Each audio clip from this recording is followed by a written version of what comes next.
Hello, my dear students. How are you? I hope you all are fine.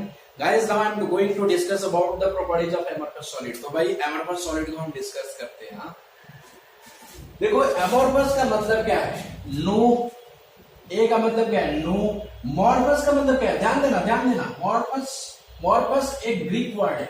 इसका मतलब क्या है? Definite form. मतलब वैसी सॉलिड जिसकी कोई एक डिफिनिट फॉर्म नहीं होती है, that is known as what? Amorphous solid.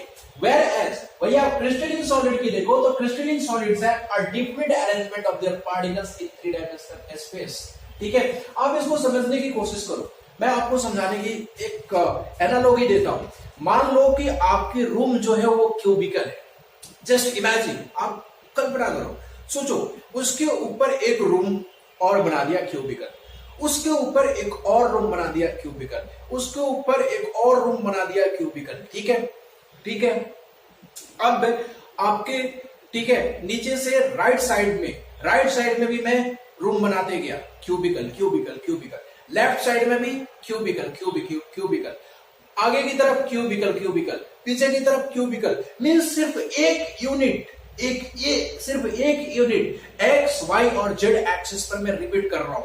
Means x Y और जेड एक्सिस में सिर्फ और सिर्फ मैं क्यूबिकल अरेंजमेंट और क्यूबिकल शेप की मैं क्या कर रहा हूं? रूम बनाते जा रहा हूं. ठीक है, क्लियर है. अब इसमें आप कल्पना करो कि रूम जो है ना, रूम की कॉर्नर पर पार्टिकल अरेंज्ड है. अब देखो, आप ऊपर की तरफ देखो, पार्टिकल एकदम एक डिफिनिट पैटर्न को फॉलो करते हुए ऊपर की तरफ जा रही है. और उनका जो ऑर्डर है ना, पार्टिकल की अरेंजमेंट की जो ऑर्डर है, क्या बीच में चेंज हो रही है? नहीं हो रही है ना. चेंज नहीं हो रही है मतलब ये लॉन्ग रेंज ऑर्डर को फॉलो कर रही है. अब दूसरी तरफ से समझो, आप जिस रूम में हो वो क्यूबिकल है. आपके ऊपर वाली जो रूम है वो क्यूबॉइड की फॉर्म में. उसके ऊपर वाली जो रूम है जो क्यूबॉइड के ऊपर है वो पेंटागोनल शेप की है. Pentagonal shape. ठीक है. उसके ऊपर वाली जो रूम है वो हेक्सागोनल शेप की है. क्या ये डेफिनिट अरेंजमेंट को फॉलो कर रही है? क्या इसमें पार्टिकल की अरेंजमेंट लॉन्ग रेंज ऑर्डर में है? मतलब कि पार्टिकल एक दूसरे से एकदम एक फिक्स्ड अरेंजमेंट को फॉलो कर रही है? नहीं कर रही ना. नहीं करेगी, क्योंकि जैसे ही क्यूबॉइड हुआ तो भाई लेंथ बदल गया ना पार्टिकल के बीच का. तो एक पार्टिकल अगर यहां है तो दूसरी यहां होगी, दूसरी पार्टिकल यहां होगी ना. अब मान लो कि क्यूब है, ये नीचे वाली है, तो एक पार्टिकल अगर क्यूब होता तो उसके ऊपर वाला अगर होता क्यूब ही, तो ये यहां पर होता. लेकिन ये क्यूब नहीं है, क्यूबॉइड के फॉर्म में, तो ये यहां हो गया. ऊपर में देखो पेंटागोनल है, तो ऊपर में अलग ही अरेंजमेंट है. मतलब पार्टिकल की अरेंजमेंट इसमें फिक्स नहीं है. This is amorphous solid. इसको हम लोग और भी तरीके से समझेंगे, डोंट वरी. सबसे पहले हम पॉइंट स्टार्ट करते हैं. बच्चों ध्यान देना, यू से दे फर्स्ट पॉइंट क्या होगा आपका? They have no definite arrangement of particles. They have no definite arrangement of particles in three dimensions. इसको हम समझने की कोशिश करते हैं. आपके बुक में एक बहुत ही अच्छी एग्जांपल दी हुई, बहुत ही सुंदर एग्जांपल है. क्या? Quartz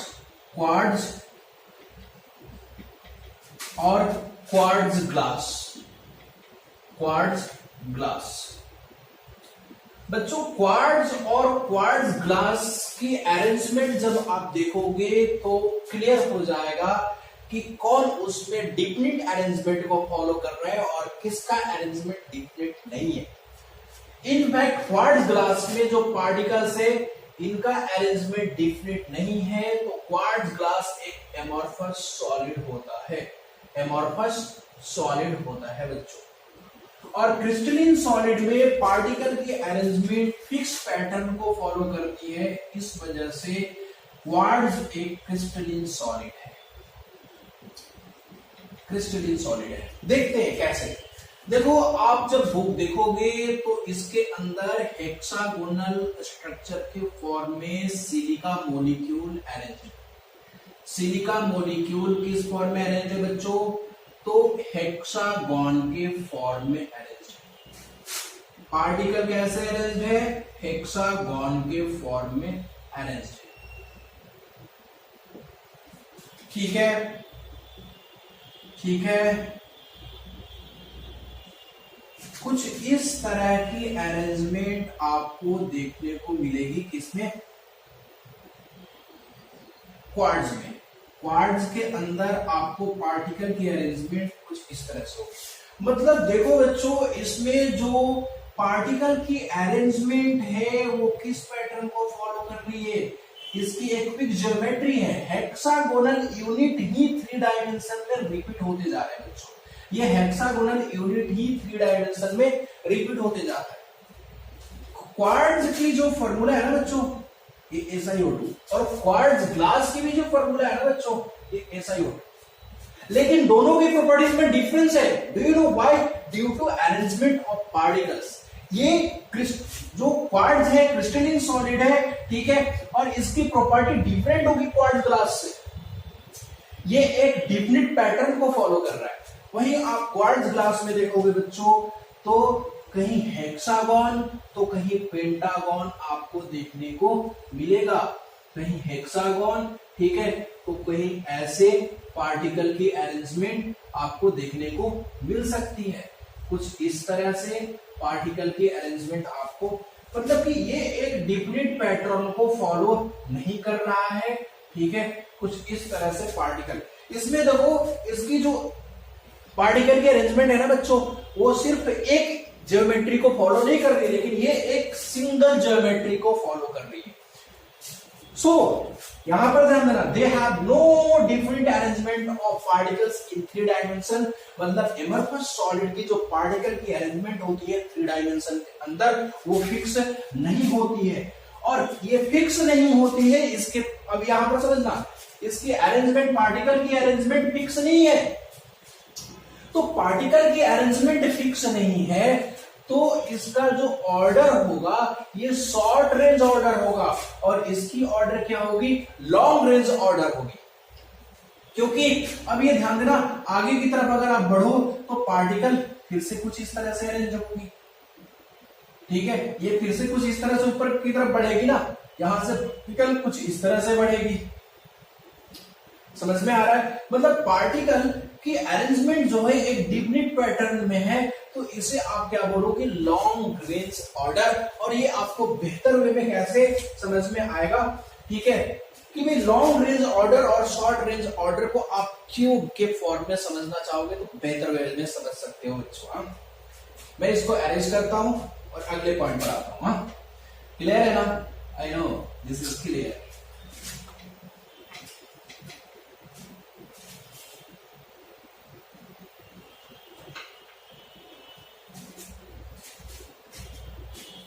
So second point, you say they have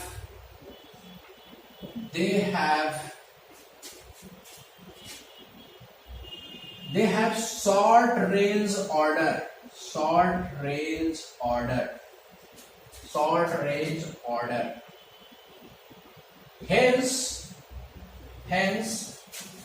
no sharp melting point,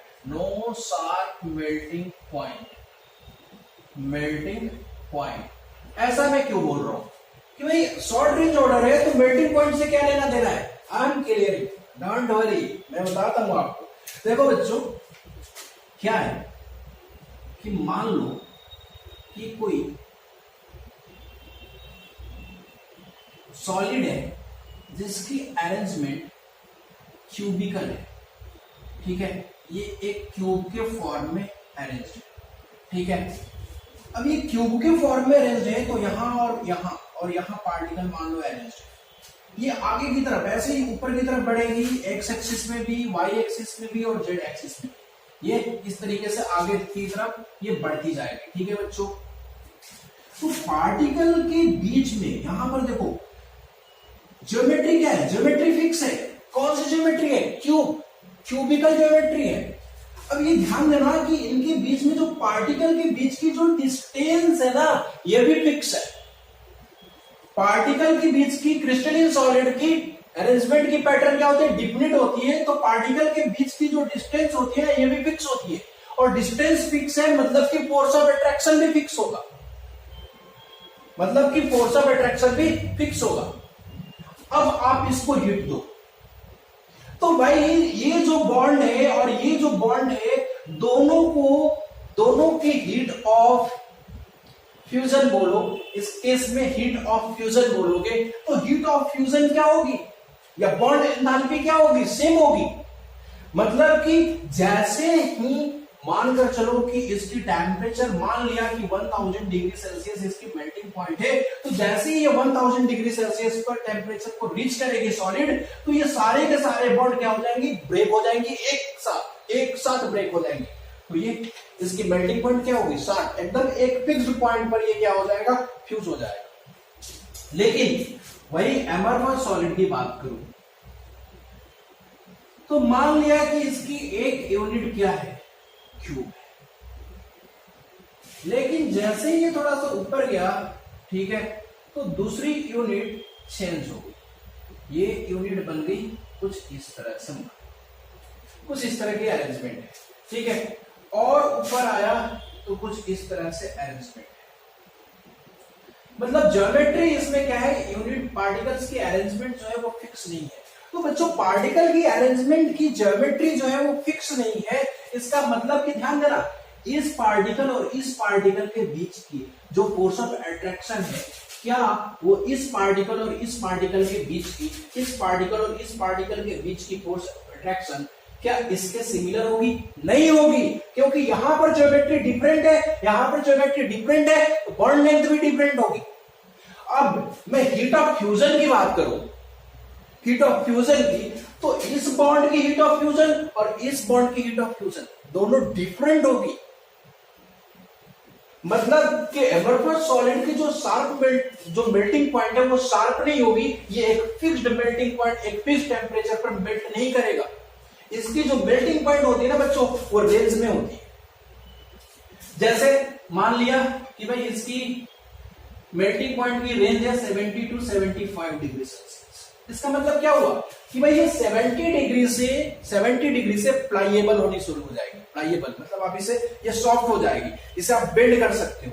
जैसे ग्लास है, ग्लास एक एमरफस सॉलिड है, उसकी मेल्टिंग पॉइंट एक फिक्स्ड मेल्टिंग पॉइंट नहीं होती है, शार्प मेल्टिंग पॉइंट नहीं होती है, ऑर्डर में होती है, एक रेंज में होती है। ठीक है, तो उसकी मानकर चलो कि 70 है, 70 पर आपने जैसे हीटअप किया तो वो सॉफ्ट हो गया। अब आप उसको जो शेप देना चाहो वो शेप दे सकते हो। लेकिन 75 पर जाओगे तो 75 डिग्री सेल्सियस उसकी क्या है, उस टेम्परेचर पर वो लिक्विफाई हो जाएगा। मतलब स्टार्ट कहां से हो जा रहा है, उसकी सॉफ्ट होना कहां से स्टार्ट हो जा रही है, 70 से 75। तो इसकी एक फिक्स्ड मेल्टिंग पॉइंट नहीं कही जाएगी ना बच्चों। आयरन के साथ में ऐसा नहीं होता, आयरन के साथ में ऐसा नहीं होता, फिर जो भी क्रिस्टलिन सॉलिड है उसके साथ में ऐसा नहीं होता। ये ऐसा नहीं होगा कि वो पहले सॉफ्ट होगा फिर जाकर मेल्ट होगा, ये ऐसा सिर्फ किसके साथ होता है, एमरफस सॉलिड्स के साथ में होता है। क्लियर है, पॉइंट्स क्लियर होना बहुत जरूरी है। अगर पॉइंट्स क्लियर नहीं हुआ तो इसके लिखने का कोई मतलब नहीं है। क्लियर है, ये आप याद करके क्या करोगे जब आपको समझ में नहीं आया। दैट्स व्हाई मैं इतना फोकस कर रहा हूं और इतना समझाने की कोशिश कर रहा हूं। ओके, नाउ अगले पॉइंट पर बढ़ते हैं। भाई इनके साथ मेल्टिंग पॉइंट नहीं होती है, और वहीं एमरफस क्रिस्टलिन सॉलिड की साथ मेल्टिंग पॉइंट होती है और लॉन्ग रेंज ऑर्डर होती है। ठीक है, अब हीट ऑफ फ्यूजन की अगर मैं बात करूं तो ये तो अभी क्लियर कर दिया हूं मैं, हीट ऑफ फ्यूजन। तो भाई हीट ऑफ फ्यूजन इनकी क्या होगी, फिक्स होगी, नहीं, they have no definite heat of fusion, they have no definite heat of fusion. इनकी हीट ऑफ फ्यूजन डेफिनेट नहीं होती है बच्चों, इनकी हीट ऑफ फ्यूजन डेफिनेट नहीं होती है। अब ध्यान देना, ये मैंने क्लियर भी कर दिया कि कैसे इनकी हीट ऑफ फ्यूजन क्लियर नहीं होती है। फोर्थ पॉइंट पर आते हैं। तो जो ये जो एमरफस सॉलिड है ना, या सॉलिड की कुछ ऐसी प्रॉपर्टी जैसे रिफ्रैक्टिव इंडेक्स, इलेक्ट्रिकल रेजिस्टेंस, ठीक है, mechanical strength like tensile strength, या एलोंगेशन, एलोंगेशन भी किस में आता है आपका मैकेनिकल स्ट्रेंथ में आता है, ठीक है। तो बच्चों इनकी जो ये इस तरह की प्रॉपर्टीज जो जनरल फिजिकल प्रॉपर्टीज है, ठीक है, प्रॉपर्टीज लाइक इलेक्ट्रिकल रेजिस्टेंस और रिफ्रैक्टिव इंडेक्स, ये क्या होती है, ऑल डायरेक्शन में सेम होती है। तो आप बोलोगे they are isotropic, isotropic in nature, isotropic in nature. अब आइसोट्रॉपिक मतलब सेम, और यहां ये क्या है आपका डायरेक्शन से, ठीक है। तो हर डायरेक्शन में इनकी जो फिजिकल प्रॉपर्टीज होती है वो सेम होती है। Means they have same physical properties, same physical properties, same physical properties in properties like क्या बच्चों, refractive index, refractive index, resistance, electrical resistance, etc. They are isotropic in nature, means they have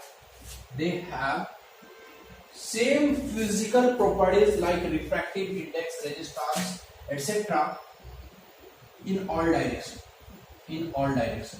देखो solid की property है isotropy, या isotropic को आप isotropy भी बोल सकते हो, means amorphous solid possess isotropy. It means what, कि ये जो प्रॉपर्टीज है इनकी डायरेक्शनल, जो डायरेक्शनल प्रॉपर्टीज है, ठीक है, डायरेक्शनल प्रॉपर्टीज इनमें ऑल डायरेक्शन में सेम होती है। वहीं क्रिस्टलीन सॉलिड और एनिसोट्रॉपिक, क्रिस्टलीन सॉलिड क्या होती है, एनिसोट्रॉपिक, एनिसोट्रॉपिक मतलब कि उनमें ये जो रिफ्रैक्टिव इंडेक्स या रेजिस्टेंस है ना बच्चों, ठीक है, ये जो फिजिकल या मैकेनिकल स्ट्रेंथ होगा वो डायरेक्शन पर डिपेंड करेगा, डायरेक्शनल होगा, डिफरेंट डायरेक्शन में प्रॉपर्टीज डिफरेंट होगी, that is what anisotropic. Anisotropy is what, the properties of solid, the properties of solid which depends on direction. Isotropic it means what? Yeah, isotropic it means what? The properties of solid which are independent of direction. Clear है? अब जैसे glass पर ले लो, glass एक amorphous solid है, glass की refractive index किसी भी डायरेक्शन से सेम होगी, ग्लास की रिफ्रैक्टिव इंडेक्स किसी भी डायरेक्शन से सेम होगी। लेकिन आप डायमंड ले लो, डायमंड, क्या डायमंड की रिफ्रैक्टिव इंडेक्स ऑल डायरेक्शन में सेम होगी? नहीं, डायमंड की रिफ्रैक्टिव इंडेक्स ऑल डायरेक्शन में सेम नहीं होती है, they are different in different direction because diamond is a crystalline solid. Clear है? ओके, आगे बढ़ता बच्चों। हाँ, अभी हम डिस्कस करेंगे क्लीवेज प्रॉपर्टी। अभी हम डिस्कस करेंगे क्या? Cleavage property.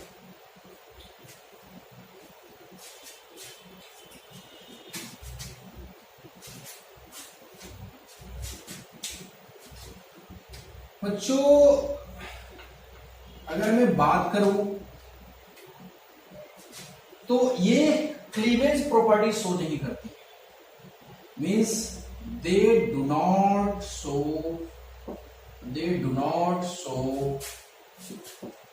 cleavage property। इसका मतलब क्या है भाई? इसका मतलब ये है कि अगर आप सॉलिड को किसी शार्प एज्ड टूल से कट कर, किसी सॉलिड को शार्प एज्ड टूल से कट कर,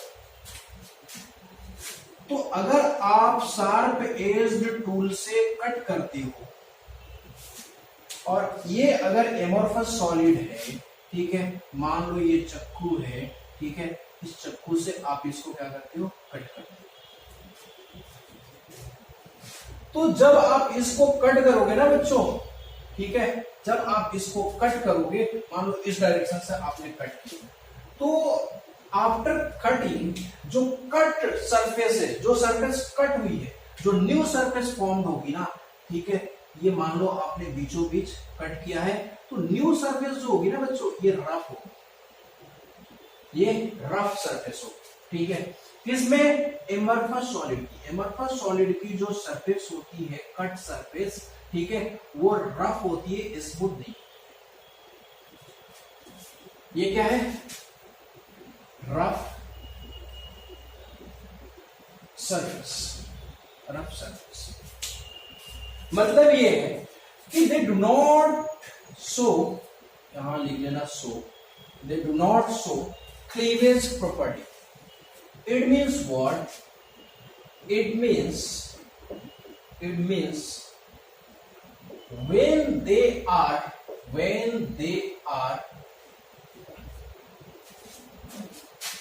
cut with sharp edged tool, when they are cut with sharp edged tool, the new surface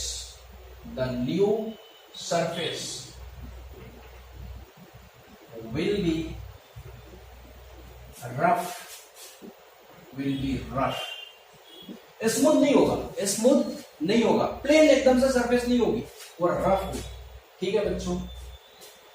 अगर यही क्रिस्टलिन सॉलिड होता, ठीक है, ये किसके केस में बच्चों, ये आपका एमोर्फस सॉलिड के केस में है, एमोर्फस।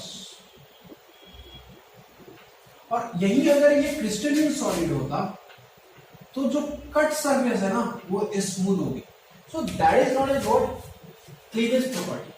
तो यहां पर जब आप इसको कट करते हो, ठीक है, जब आप कट करोगे, तो ये जो कट सरफेस है ना, ये जो कट सरफेस है ना बच्चों, ये वाली कट सरफेस है ना, आपने बीचों बीच कट किया है ना, तो ये कट सरफेस जो है, ये क्या होगी, smooth surface. This is known as what, cleavage property. आगे देखते हैं, they are said as supercooled liquid. क्यों, आखिर सुपरकूल्ड लिक्विड कहते ही क्यों हो, क्योंकि बच्चों, do you know, amorphous solid की टेंडेंसी होती है फ्लो करने की, like liquid, that's why they are called as supercooled liquid. But supercooled क्यों, क्योंकि भाई अगर आप लिक्विड की विस्कोसिटी बढ़ा दो, टेम्परेचर लो करोगे तो उसकी विस्कोसिटी क्या होगी, बढ़ेगी। तो उसकी अगर विस्कोसिटी बढ़ा दो, हाईली विस्कस लिक्विड बना दो उसे, तो उसकी फ्लो की टेंडेंसी स्लो हो जाएगी ना, उसकी फ्लो की टेंडेंसी क्या हो जाएगी, स्लो हो जाएगी। सो इन फैक्ट जो आपके 6 पॉइंट है, they are said as supercooled liquid, क्यों, because they possess tendency to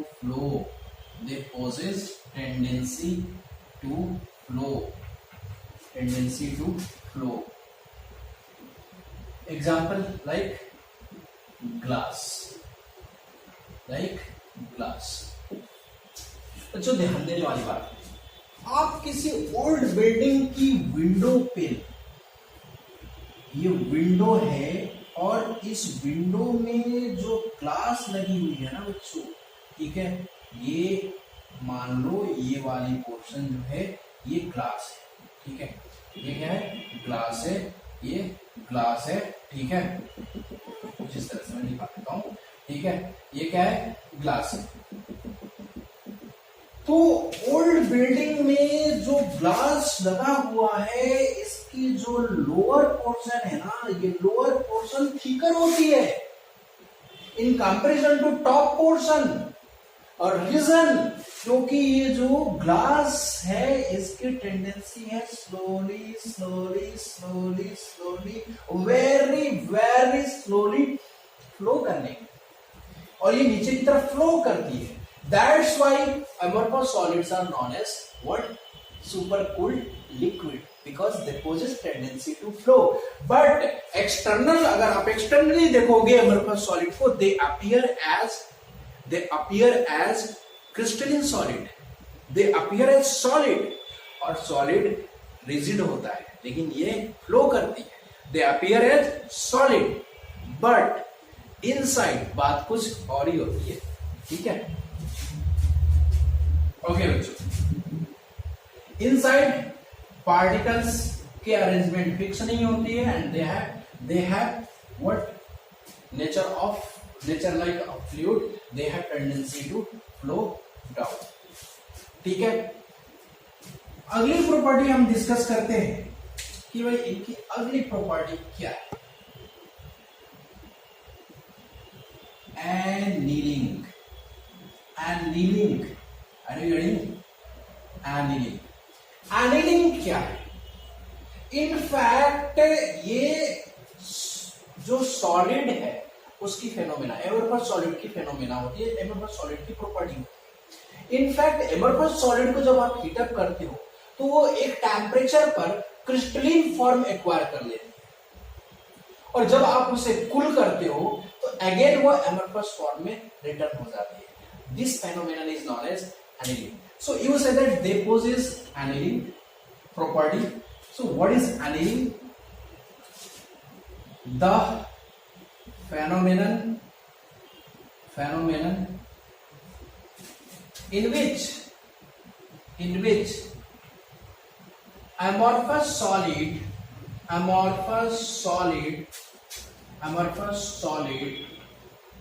on